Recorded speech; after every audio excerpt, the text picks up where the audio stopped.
Hi, ನನ್ನ ಹೆಸರು Rama. Hi, ನನ್ನ ಹೆಸರು ಶ್ಯಾಮ. ರಾಮ, ನಿನ್ನೆ ನನ್ನ ಮೊಬೈಲಲ್ಲಿ ವಾಟ್ಸಪ್ ಡಿಲೀಟ್ ಆಗಿದೆ. ಹೇಗಾಗಿದೆ ಗೊತ್ತಿಲ್ಲ. ಆದರೆ ನನ್ನದು ಡಾಕ್ಯುಮೆಂಟ್ಸ್ ಎಲ್ಲ ಡಿಲೀಟ್ ಆಗಿದೆ. ಸ್ಕೂಲ್ ನೋಟ್ಸು ಮತ್ತು ನಮ್ಮದು ಚಾಟ್ಸು ಎಲ್ಲ ಡಿಲೀಟ್ ಆಗಿದೆ. ಏನು ಮಾಡೋದು ಕಣೋ?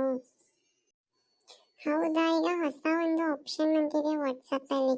ಅದನ್ನು ನೀನು ಆವಾಗಲೇ ಎನೇಬಲ್ ಮಾಡ್ಕೊಳ್ಬೇಕಾಗಿತ್ತು. ಅದು ಆಪ್ಷನ್ ಏನಂತೆ, ನೀನು ಎಲ್ಲಿ ನೋಡಿದೆ?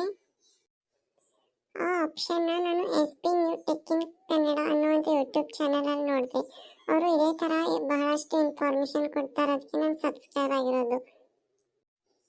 ಹೌದಾ, ಹಾಗಾದರೆ ಅದು ಕೂಡ ನನಗೆ ವಾಟ್ಸಪ್ಪಲ್ಲಿ ಶೇರ್ ಮಾಡು, ನಾನು ಕೂಡ ಸಬ್ಸ್ಕ್ರೈಬ್ ಮಾಡ್ತೀನಿ.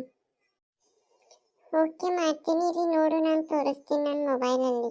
ವಾಟ್ಸಪ್ಗೆ ಬಂದು ಇಲ್ಲಿ 3 ಡಾಟ್ಸ್ ಮೇಲೆ ಕ್ಲಿಕ್ ಮಾಡೋದು. ಅದಾದಮೇಲೆ ಸೆಟ್ಟಿಂಗ್ಸಲ್ಲಿ ಅಕೌಂಟಲ್ಲಿ ಏನು ಇಮೇಲ್ ಅಡ್ರೆಸ್ ಅಂತಿದೆಯಲ್ಲ, ಇದಕ್ಕೆ ಕ್ಲಿಕ್ ಮಾಡಬೇಕು. ಇಲ್ಲಿ ನಮ್ಮದು ಇಮೇಲ್ ಹಾಕಿದ್ರೆ ನಾವು ಇದರಲ್ಲಿ ರಿಜಿಸ್ಟರ್ ಆಗಬೇಕು. ಆದ್ವಿ ಅಂದರೆ ನಾವು ನೆಕ್ಸ್ಟ್ ಟೈಮ್ ಒಂದು ವೇಳೆ ವಾಟ್ಸಪ್ ಅನ್ಇನ್ಸ್ಟಾಲ್ ಅಥವಾ ಯಾರಾದರೂ ಡಿಲೀಟ್ ಮಾಡಿದರೆ ನಮ್ಮದು ಫುಲ್ ಡಾಟಾ ಅದು ಹಾಗೇ ಇರುತ್ತೆ, ಎರೇಸ್ ಆಗೋದಿಲ್ಲ. ಅಂದರೆ ವಿಡಿಯೋ, ಫೋಟೋ, ಆಡಿಯೋ ಎಲ್ಲ ಡಾಕ್ಯುಮೆಂಟ್ಸ್ ಹಾಗೇ ಇರುತ್ತೆ, ಯಾವುದೂ ಕೂಡ ಡಿಲೀಟ್ ಆಗೋದಿಲ್ಲ. ಮೊದಲು ಈ ಥರ ಆಪ್ಷನ್ ಇದ್ದಿಲ್ಲ, ಬಟ್ ಆದರೆ ಈಗ ಬಂದಿದೆ. ನಾವು ಏನು ಮೊದಲು ಹಾಕಿರ್ತೀವಲ್ಲ ಅದೇ ಇಮೇಲ್ ನೆಕ್ಸ್ಟ್ ಟೈಮ್ ಕೂಡ ಹಾಕಬೇಕು. ಹಾಗಾದರೆ ಮಾತ್ರ ಅದು ಇರುತ್ತೆ, ಇಲ್ಲಾಂದರೆ ಇಲ್ಲ. ಅದೇ ಇಮೇಲ್ ಹಾಕಿದ್ರೆ ನಮ್ಮ ಡಾಟಾ ಸೇಫ್ ಆಗಿರುತ್ತೆ.